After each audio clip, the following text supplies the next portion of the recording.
Tu n'as pas à supporter ce qui te blesse simplement par peur de perdre quelqu'un. Si quelqu'un te perd pour avoir posé des limites, c'est qu'il n'était jamais prêt à t'accepter tel que tu es. Comme le disait Rolando Goicoechea, aucune relation saine ne se construit lorsque l'un des membres traîne avec lui des blessures et des schémas destructeurs. Si quelqu'un me perd, c'est parce qu'il veut vraiment me perdre. Je suis de ces personnes qui supportent même ce qu'elles ne devraient pas. Quand quelqu'un te perd, surtout si tu es de celles qui supportent plus que ce qu'elles devraient, cela génère une douleur profonde, mais aussi un enseignement vital. Cette vidéo est dédiée à toi, qui a enduré et qui, à un moment donné, a ressenti qu'on t'abandonnait alors que tu avais tout donné de toi. Tout au long de ce contenu, tu comprendras comment reconnaître ta valeur et comment cesser de permettre aux autres de te blesser ou de te faire sentir moins que ce que tu es. Ce que tu obtiendras à la fin de cette vidéo, c'est une nouvelle perspective de toi-même et la certitude que tu n'es pas seul dans ce chemin. Tu apprendras comment lâcher prise sur les personnes qui ne te valorisent pas et surtout, comment cesser de ressentir de la culpabilité pour avoir supporté plus que ce que tu ne devrais. La promesse de cette vidéo est claire. À la fin, tu sauras exactement comment cesser de penser à ces personnes qui ne t'ont pas valu et comment libérer ton esprit et ton cœur de ce fardeau émotionnel que tu t'es imposé. Mais attention, car ce que je vais te dire change tout. Il ne s'agit pas d'oublier l'autre personne immédiatement. Il s'agit de te rappeler qui tu es, de te reconnaître et de redécouvrir ta propre force. Te sens-tu identifié à l'idée de supporter même ce que tu ne devrais pas? Alors, cette vidéo est pour toi. Ici, tu apprendras à poser des limites et à retrouver ta paix. Maintenant, comment faisons-nous pour que cela se produise? D'abord, nous devons comprendre pourquoi souvent nous tombons dans le cycle de supporter plus que ce que nous devrions. La psychologie nous offre quelques réponses. Selon la théorie de l'attachement de John Bowlby, beaucoup de personnes ont tendance à maintenir des relations toxiques en raison de schémas émotionnels acquis durant leur enfance. Si tu sens que tu supportes toujours trop, il est probable que tu répètes un schéma que tu as appris chez toi, où tu avais peut-être l'impression de devoir tout faire pour maintenir la paix ou l'affection des autres. Ce type de comportement est renforcé par ce que le psychologue Albert Bandura appelle l'apprentissage par observation. Depuis tout petit, nous observons comment nos parents, amis ou figures d'autorité gèrent leurs relations. Et sans nous en rendre compte, nous reproduisons ces comportements. Si tu regardes cette vidéo, il se peut que tu aies remarqué que tu es une personne qui tolère bien plus que ce qu'elle ne devrait. Peut-être t'es-tu demandé pourquoi tu continues à supporter cela. La réponse peut également se trouver dans ce que Viktor Frankl décrivait comme la recherche de sens. Souvent, nous nous accrochons à des relations qui nous blessent parce que nous croyons qu'il est plus important de trouver ce sens, et nous pensons qu'en supportant d'une manière ou d'une autre, nous le trouverons. Cependant, ce que nous devons rechercher n'est pas le sens chez les autres, mais en nous-mêmes. Frankl disait que la vie ne devient jamais insupportable à cause des circonstances, mais à cause du manque de signification et de but. C'est ici que tu dois commencer à changer ton approche. Un des premiers pas pour cesser de supporter ce que tu ne devrais pas, c'est de commencer à poser des limites. Le psychologue Carl Rogers affirmait que le véritable bonheur émerge lorsque nous cessons d'être ce que les autres veulent que nous soyons et que nous devenons ce que nous sommes réellement. Cette vidéo t'aidera à voir que poser des limites n'est pas un acte égoïste, mais une manière de prendre soin de ton bien-être émotionnel. Si tu restes dans une relation où tu ne fais que supporter et te sacrifier, il est temps de faire une pause. Tu apprendras comment faire et comment commencer à guérir ces blessures qui t'ont conduit à supporter l'insupportable. Tu ne peux pas attendre que quelqu'un d'autre valorise ce que tu n'as pas eu le courage de valoriser toi-même. Savais-tu que l'amour de soi est essentiel pour éviter de tomber dans des relations qui ne te font pas de bien? Comme le mentionne Rolando, l'amour de soi est la clé pour avoir une relation saine et positive. Tout au long de cette vidéo, nous parlerons de comment cultiver cet amour de soi qui te permettra de prendre des décisions plus saines et de lâcher prise sur ce qui ne te convient pas. N'oublie pas que, comme le dit Rolando, il ne s'agit pas de te répéter des affirmations devant le miroir, mais de te le prouver par des actions. Le premier pas pour te libérer de ces charges émotionnelles est de prendre conscience que personne ne peut t'obliger à rester dans une relation qui te fait du mal. Comme le disait le psychologue William James, La plus grande révolution de notre génération est la découverte que les êtres humains, en changeant leurs attitudes internes et leur mental, peuvent transformer les aspects externes de leur vie. Il est temps que tu réalises que le changement commence en toi. La promesse que je te fais est que si tu suis ce chemin, tu apprendras à valoriser qui tu es et à cesser de penser à ces personnes qui n'ont jamais su apprécier ta vraie valeur. Mais fais attention, car ce que je vais te dire est crucial. Le processus de lâcher prise n'est pas facile, mais il est nécessaire. Ici, tu apprendras comment lâcher sans que cela te détruise, comment te laisser aller sans te perdre dans le processus. Si tu te sens identifié à cette phrase, reste jusqu'à la fin, car ce qui arrive changera ta perspective. Ici, tu n'apprendras pas seulement à lâcher prise, mais aussi à cesser de porter la responsabilité des autres. Tu apprendras à mettre ton bien-être émotionnel en premier, quelque chose qui, bien que cela semble facile, nécessite un processus conscient. Le comportement de supporter plus que ce que nous devrions dans une relation ne vient pas de nulle part. Les psychologues ont enquêté pendant des années sur les raisons pour lesquelles les gens supportent des situations toxiques ou nuisibles, et les réponses sont souvent complexes. Sigmund Freud, pionnier de la psychanalyse, expliquait que, souvent, les gens se retrouvent piégés dans des relations nuisibles parce qu'ils n'ont pas résolu les traumatismes de leur enfance. Ces traumatismes, selon Freud, peuvent engendrer un besoin inconscient de répéter des schémas de douleur comme une façon d'essayer de résoudre ce qui n'a jamais été guéri dans le passé.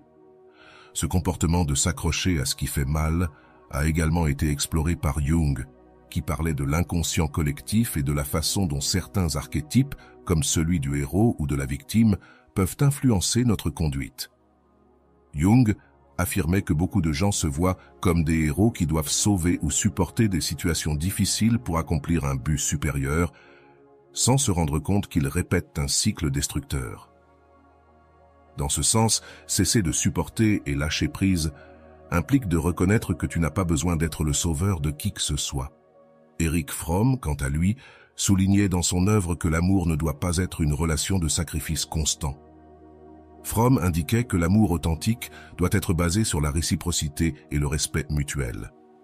Si tu te trouves dans une relation où toi seul supportes les sacrifices, Fromm t'invite à te demander si c'est réellement de l'amour ou si c'est plutôt un besoin de validation qui a émergé de l'insécurité. Cesser de supporter l'insupportable est, selon les mots de Fromm, apprendre à aimer d'une manière saine et équilibrée. Alfred Adler, un autre grand psychologue, expliquait que le sentiment d'infériorité que beaucoup de personnes ressentent dans leurs relations les amène à supporter des situations qui ne devraient pas l'être. Selon Adler, ce sentiment d'infériorité est souvent lié à des expériences de l'enfance où la personne s'est sentie peu valorisée ou comparée négativement à d'autres.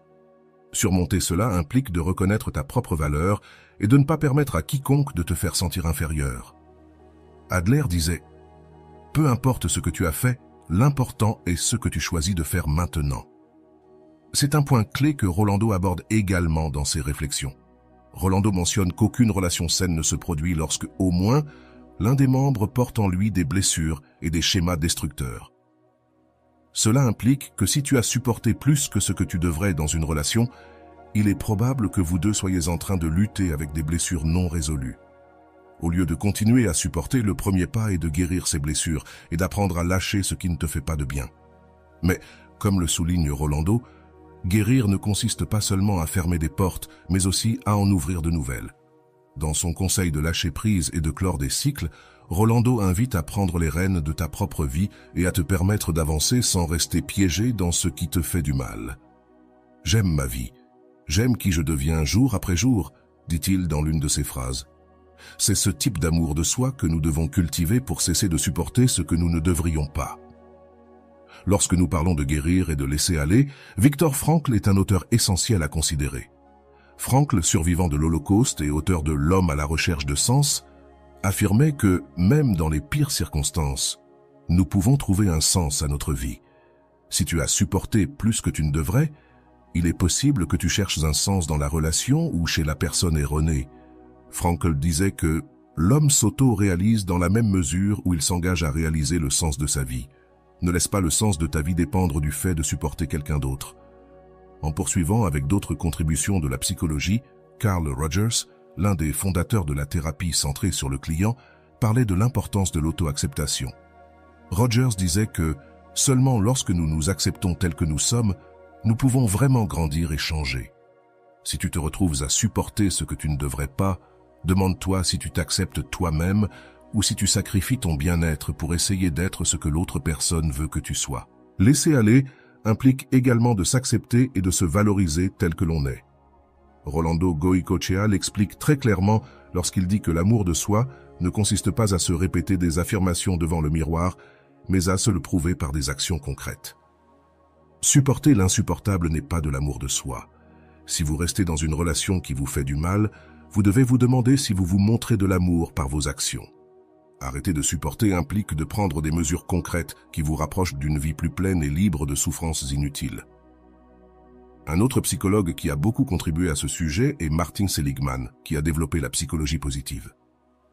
Seligman affirmait que pour vivre une vie pleine, nous devons nous concentrer sur nos forces et sur ce qui nous apporte du bien-être. Si vous supportez plus que vous ne le devriez, il est probable que vous ayez oublié vos propres forces et votre capacité à être heureux sans dépendre des autres. Comme le disait Seligman, le véritable pouvoir est en vous, dans vos forces et dans votre capacité à créer une vie pleine. Il est également important de souligner le travail de Mihaly Csikszentmihalyi, créateur du concept de flow ou d'état de flux. Csikszentmihalyi expliquait que le bonheur surgit lorsque nous sommes pleinement immergés dans ce que nous faisons, lorsque nos actions et nos pensées s'écoulent. Si vous supportez plus que vous ne le devriez, il est probable que vous ne soyez pas dans un état de flux, mais dans un état de lutte constante. Apprendre à lâcher prise vous permettra d'entrer dans ce flux de la vie où tout coule plus facilement. Comme le mentionnait Rolando Goycochea, l'amour de soi est la clé pour avoir une relation saine et positive. C'est une vérité que vous devez toujours garder à l'esprit. Si vous ne vous aimez pas suffisamment pour poser des limites, il est probable que vous continuiez à vous soucier de ce que vous ne devriez pas. Arrêter de supporter l'insupportable est un acte d'amour de soi, et c'est quelque chose que vous pouvez commencer à faire dès aujourd'hui. Pour conclure cette deuxième partie, il est important de souligner que cesser de supporter ce qui ne vous fait pas de bien n'est pas un acte d'égoïsme, mais un acte de soin de soi. Comme le disait Rolando, coupez les liens, libérez-vous et récupérez votre espace intérieur. Ce n'est qu'ainsi que vous pourrez guérir, apprendre et avancer. Laisser aller ne signifie pas abandonner. Cela signifie vous donner l'opportunité de grandir et d'être heureux sans fardeaux inutiles. Donc, si vous avez supporté trop de choses, il est temps de commencer à lâcher prise et à vous reconstruire à partir de l'amour de soi. Lorsque vous continuez à supporter ce que vous ne devriez pas, c'est que vous êtes tombé dans un piège émotionnel. Parfois, nous pensons que nous devons être forts pour les autres, supporter pour le bien d'une relation, ou même parce que nous croyons que les choses vont s'améliorer. Mais ce que nous faisons en réalité, c'est nous dépouiller de notre propre valeur. Comme le mentionnait le psychologue Viktor Frankl, entre le stimulus et la réponse, il y a un espace. Dans cet espace se trouve notre pouvoir de choisir notre réponse. Cet espace est où vous avez la liberté de décider si vous continuez à supporter ou si vous vous libérez. Rolando Goycochea l'exprime également de manière puissante. Si, lorsque vous dites que quelque chose va se passer et que cela finit par arriver, votre parole a du pouvoir. Cette réflexion nous invite à réaliser que nous avons le pouvoir de changer notre vie par nos décisions. Si vous décidez d'arrêter de supporter, votre vie commencera à couler dans une nouvelle direction. Mais pour atteindre ce point, vous devez commencer à respecter vos propres paroles et actions. Ce n'est pas seulement une question de le dire, mais de vous engager envers vous-même et de respecter votre décision de lâcher prise sur ce qui vous fait du mal. Un des problèmes les plus courants que nous rencontrons chez ceux qui supportent l'insupportable est la peur de se retrouver seul. La psychologue Susan Johnson, célèbre pour ses études sur l'attachement, a découvert que les personnes ayant un attachement insécurisé tendent à s'accrocher à des relations peu saines parce qu'elles ont peur de rester seules. Cependant, ce que vous devez comprendre, c'est que être seul n'est pas le problème. Le problème est d'être dans une relation qui détruit votre paix et votre bien-être. Lâcher prise ne signifie pas que vous serez seul pour toujours, mais que vous vous ouvrez à de nouvelles possibilités. Un autre psychologue, John Bowlby, qui a également travaillé sur la théorie de l'attachement, soutenait que nos premières expériences relationnelles déterminent comment nous nous attachons dans la vie adulte. Si vos premières relations ont été instables ou basées sur le sacrifice, il est probable que vous continuiez à répéter ce schéma. Mais, comme le dit Rolando Goycochea, je souhaite que vous guérissiez chacune de vos blessures de manière à pouvoir accueillir le bon dans votre vie. Cela signifie que, même si vous avez eu des relations toxiques ou destructrices dans le passé, vous pouvez guérir et commencer à construire des liens plus sains à l'avenir. Lorsque vous continuez à supporter ce que vous ne devriez pas, vous vous dérobez la possibilité d'être heureux. Daniel Kahneman, psychologue lauréat du prix Nobel, a largement parlé de la manière dont nos décisions émotionnelles sont influencées par des biais cognitifs. Dans de nombreux cas, le biais d'ancrage nous maintient piégés dans le passé, rendant difficile le fait de lâcher une relation qui ne fonctionne plus. Nous nous accrochons à des souvenirs, à des promesses vides, et nous finissons par perdre de vue ce qui compte vraiment, notre bien-être présent. Le problème est que nous continuons à espérer un changement qui peut-être n'arrivera jamais. Solomon Asch, dans ses expériences sur la conformité, a démontré que les gens restent souvent dans une relation parce qu'ils ressentent la pression sociale de le faire, même s'ils savent que ce n'est pas ce qu'il y a de mieux pour eux. Peut-être crois-tu que tu dois rester dans une relation parce que c'est ce que tout le monde attend de toi, mais ce qui compte vraiment, c'est comment tu te sens et ce dont tu as besoin pour être heureux. À ce stade, il est essentiel de se souvenir des paroles de Rolando Goycochea. Tu ne peux pas recevoir l'extraordinaire si tu continues à conserver ce qui est seulement médiocre. Cela s'applique non seulement aux relations, mais à tout aspect de la vie. Si tu continues à supporter une situation qui est seulement médiocre, tu te fermes à la possibilité d'expérimenter quelque chose d'extraordinaire. La vie est trop courte pour se contenter de ce qui ne te remplit pas. Il est temps de lâcher prise et de t'ouvrir à ce que tu mérites vraiment. Le psychologue Carl Rogers l'a également clairement exprimé dans son approche centrée sur le client. Rogers parlait de l'importance de la congruence entre ce que nous ressentons, pensons et faisons. Si tu sens qu'une relation te fait du mal, mais que tu continues à agir comme si tout allait bien, tu vis dans une dissonance interne. Ce manque de congruence, à long terme, ne générera que plus de souffrance. La véritable paix intérieure arrive lorsque tes actions sont alignées avec ce que tu ressens et penses. Arrêter de supporter est un pas vers cette paix. D'autre part, Abraham Maslow, avec sa célèbre pyramide des besoins, nous rappelle que tous avons un besoin d'autoréalisation. Cela signifie qu'à un certain moment de nos vies, nous devons mettre de côté ce que les autres attendent de nous et commencer à vivre selon nos propres besoins et désirs. Supporter ce que nous ne devons pas nous éloigner seulement de cette autoréalisation. Comme le disait Maslow, ce qu'une personne peut être, doit être. Tu dois arrêter de supporter et commencer à faire ce pourquoi tu es réellement destiné. Comme le mentionne Rolando Goycochea, être dans le confort de ta chambre peut être agréable et plaisant, mais ce n'est pas là que se trouve ta croissance.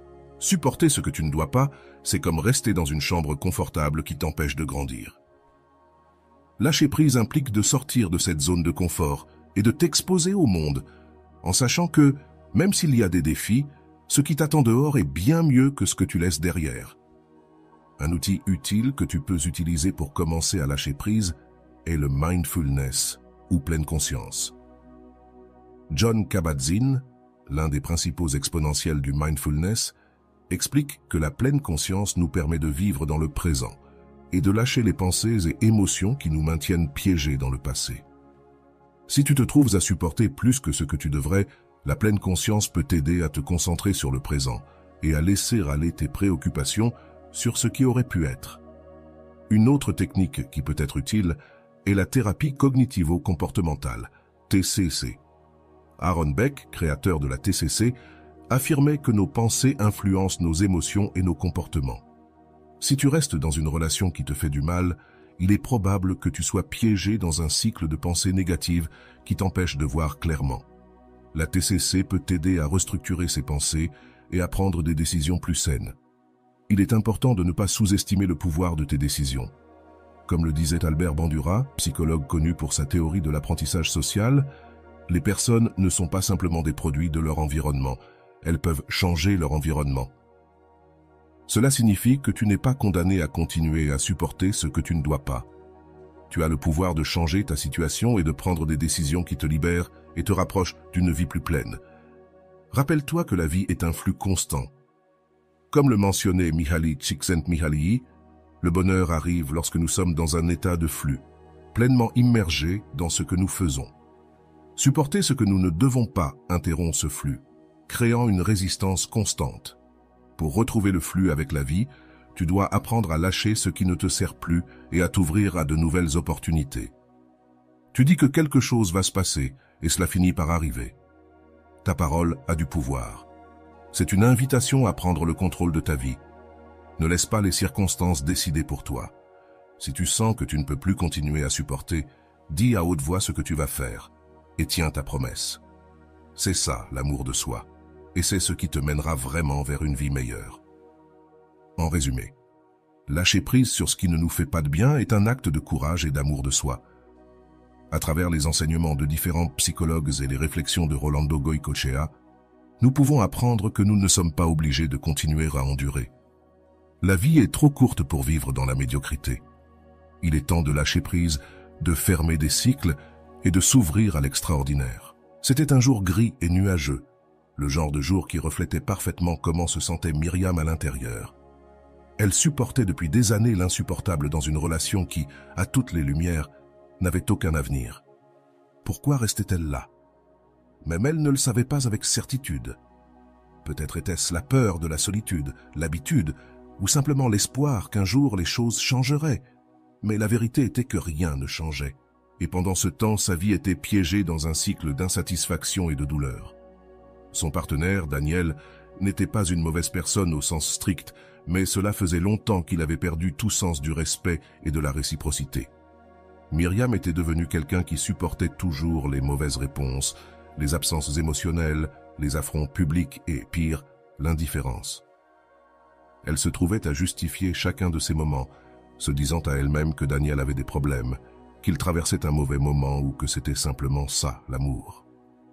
Un jour, alors qu'elle consultait ses réseaux sociaux, elle tomba sur une vidéo de Rolando Goycochea. Dans cette vidéo, Rolando parlait de l'importance de guérir les blessures émotionnelles pour pouvoir recevoir le bon dans la vie.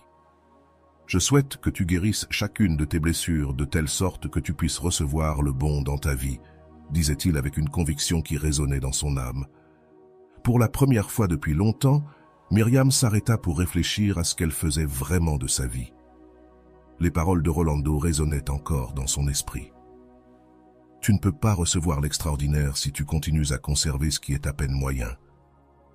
Et c'était exactement ce qu'elle faisait, conserver une relation qui n'était à peine que moyenne, mais qui l'empêchait d'expérimenter quelque chose de vraiment extraordinaire. Myriam se rend compte qu'elle s'était accrochée à l'idée qu'un jour, tout s'améliorerait, sans réaliser que les choses ne s'améliorent que lorsque l'on agit. Avec le temps, Myriam commença à chercher plus d'informations sur la façon de ne plus supporter l'insupportable.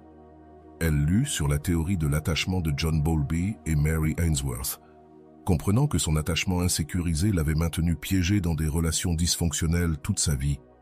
Mais maintenant, elle savait qu'elle pouvait changer. Elle avait appris, comme le disait le docteur Franco, qu'entre le stimulus et la réponse, il y a un espace, et dans cet espace résidait son pouvoir de choisir. Petit à petit, Myriam commença à prendre de petites décisions qui l'approchaient de sa liberté. Elle commença à poser des limites. D'abord, elle décida de cesser de justifier les mauvaises attitudes de Daniel. Puis, elle commença à prendre de la distance émotionnelle par rapport à la relation, se concentrant davantage sur elle-même et sur ce qu'elle voulait vraiment. Ce fut un processus difficile, mais chaque petit pas la rapprochait davantage de la paix intérieure qu'elle désirait tant. Un jour, après une forte dispute avec Daniel, au cours de laquelle il la fit sentir, comme d'habitude, petite et insignifiante, Myriam décida qu'elle avait assez souffert. Elle se souvint des paroles de Rolando « Si quand tu dis que quelque chose va se passer et que cela finit par arriver, ta parole a du pouvoir. » Ce jour-là, Myriam prit la décision de quitter la relation et de ne pas se retourner. Ce ne fut pas facile, mais elle le fit. Elle empaqueta ses affaires et s'en alla, sachant que son avenir était rempli de possibilités et qu'elle n'avait plus à supporter. Au début, la solitude fut écrasante. Les nuits étaient les plus difficiles. lorsque les souvenirs et la nostalgie l'attaquaient sans pitié. Mais dans ces moments, elle se rappelait de quelque chose qu'elle avait appris de Carl Rogers. La véritable paix intérieure arrive lorsque tes actions sont alignées avec ce que tu ressens et penses. Et cela lui a donné la force de continuer. Chaque jour qui passait, elle se sentait un peu plus libre, un peu plus maîtresse de sa vie. Avec le temps, Myriam commença à remarquer des changements en elle-même. Elle se sentait plus forte, plus sûre d'elle. Elle commença à prendre du temps pour faire des choses qu'elle aimait, à s'entourer de personnes qui l'appréciaient et la respectaient. Elle n'avait plus à supporter ce qu'elle ne voulait pas, car elle avait appris à poser des limites et à prioriser son bien-être. Ce fut alors qu'elle comprit que l'amour de soi n'est pas quelque chose que l'on dit, mais quelque chose que l'on démontre par des actions concrètes. Myriam se promenait dans le parc. Elle s'est arrêtée pour observer le coucher de soleil et s'est rendue compte que, pour la première fois depuis longtemps, elle se sentait en paix. Elle n'était plus accrochée à une relation qui lui faisait mal, elle n'était plus piégée dans un cycle d'insatisfaction. Elle avait appris à lâcher prise, à laisser aller ce qui ne lui faisait pas de bien, et dans ce processus, elle avait découvert une nouvelle version d'elle-même. Une version qui s'aimait, qui se respectait, et qui n'était pas prête à se contenter de moins que ce qu'elle méritait. Le temps passa, et Daniel essaya de la contacter plusieurs fois. Bien sûr, Myriam n'était plus la même personne qui avait supporté ses caprices et son indifférence. Maintenant, elle avait la clarté et la force de dire non. Elle n'avait pas besoin de revenir à une relation qui ne lui apportait rien. Elle savait que, comme le disait Rolando, on ne peut pas recevoir l'extraordinaire si l'on conserve encore ce qui est à peine bon. Elle ne voulait plus de ce qui était à peine bon. Elle voulait l'extraordinaire, et elle savait qu'elle ne l'obtiendrait que si elle avançait dans sa vie, sans regarder en arrière. Avec le temps, Myriam rencontra de nouvelles personnes, vécut des expériences qui l'enrichirent et la firent grandir. Mais le plus important était qu'elle se trouva elle-même. Elle découvrit qu'elle n'avait besoin de personne d'autre pour se sentir complète, que sa valeur ne dépendait pas d'être dans une relation. Maintenant, elle était prête pour ce que la vie lui réservait, car elle avait appris à lâcher prise, à laisser aller ce qui ne lui faisait pas de bien, et à embrasser ce qu'elle méritait vraiment. C'est l'histoire de Myriam, mais cela peut aussi être la vôtre. Si vous sentez que vous supportez plus que vous ne devriez, rappelez-vous que vous avez toujours le pouvoir de choisir. Comme l'a dit Viktor Frankl, entre le stimulus et la réponse, il y a un espace.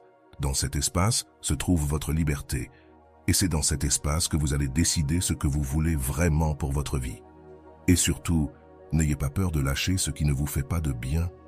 Comme le dit Rolando Goycochea, je souhaite que vous guérissiez chacune de vos blessures de telle sorte que vous puissiez accueillir le bon dans votre vie.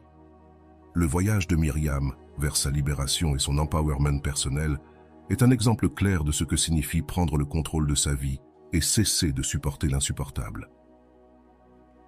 Tout au long de son histoire, nous avons vu comment son processus de changement a été marqué par de petites décisions qui l'ont conduite à une transformation complète.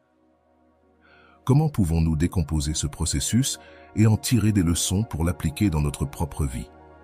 Dans cette dernière partie, nous analyserons les événements clés du récit de Myriam et comment chacun d'eux a représenté une étape cruciale dans son chemin vers la liberté émotionnelle. Tout d'abord, il est important de reconnaître le point de départ de Myriam. Elle était piégée dans une relation qui ne lui apportait ni satisfaction ni croissance.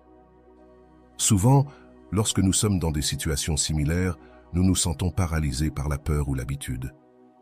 Comme nous le rappelle Rolando Goycochea, la peur d'être blessé à nouveau peut vous amener à vous auto-saboter et à ne pas recevoir le bon dans votre vie. Myriam était dans cette position. Elle savait que sa relation avec Daniel ne lui faisait pas de bien, mais elle devait agir. Le premier pas crucial dans sa transformation a été la prise de conscience. Cela se produisit lorsque Myriam entendit les mots de Rolando et réalisa qu'elle menait une vie à peine bonne. Ce concept de ce qui est à peine bon est un état dans lequel beaucoup d'entre nous se trouvent, se contentant de savoir si cela valait vraiment la peine de rester dans une relation qui ne la rendait pas heureuse. À partir de cette réflexion, Myriam fit son deuxième grand pas, l'établissement de limites. C'est quelque chose que beaucoup d'entre nous trouvent difficile à faire, surtout lorsque nous nous sommes habitués à endurer. Cependant, établir des limites est essentiel pour protéger notre bien-être émotionnel. En mettant fin à la justification des mauvaises attitudes de Daniel, Myriam a commencé à récupérer son pouvoir personnel. Comme l'enseigne Carl Rogers, la congruence entre ce que l'on ressent et ce que l'on fait est la clé de la paix intérieure.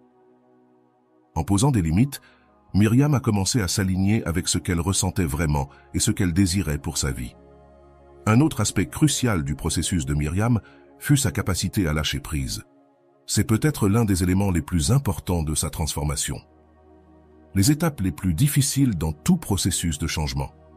Comme l'a mentionné Rolando dans l'un de ses messages, lâcher prise, même si cela implique un vide physique et temporel, te prépare à la grandeur.